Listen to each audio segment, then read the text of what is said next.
ሰላም እንደምን ቆያችሁ? መታመሜን ሰምታችሁ በጣም ብዙ ሰዎች እየተጨነቃችሁ ነው። መታመሜን የነገርኳችሁ እንድትጨነቁ ፈልጌ ሳይሆን እንድትጸልዩልኝ ስለሚፈልግ ነው።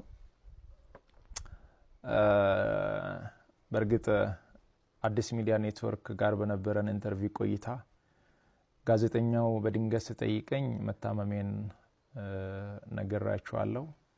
አሁንም ቢሆን ሁላችሁም በየእምነታችሁ እንድትጸልዩልኝ እፈልጋለሁ። ህመሙ የጀመረው አሁን አይደለም፣ ተላምደናል።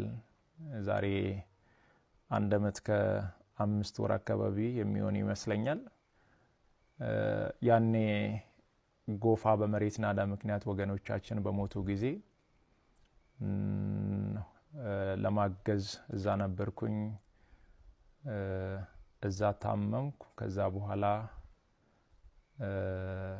ህመሙ በዛው ነው የቀጠለው። እስካሁን ባለው የህክምና ክትትል እያደረኩ ነው። ቀጣይ ያለው የህክምና ሁኔታ በቅርቡ ከሀገር ውጪ ሄጄ በቂ ህክምና አደርጋለሁ። ህክምና ብቻ ሳይሆን በዚህ ሰዓት ለኔ የሚያስፈልገው ኢትዮጵያ እናቶች፣ ኢትዮጵያ አባቶች፣ ወጣቶች ሁላችሁም በየእምነታችሁ እንድትጸልዩልኝ እፈልጋለሁ። እኔ ወደ ህክምናው እስከሚሄድ ድረስ የታመሙ አልጋ ላይ ያሉ ወገኖችን እያሳከምን እንቆያለን።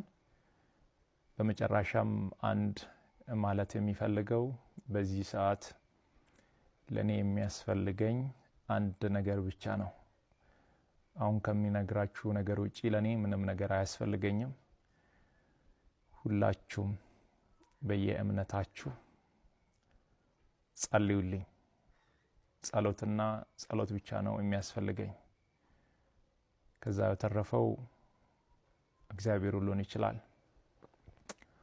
አመሰግናለሁ።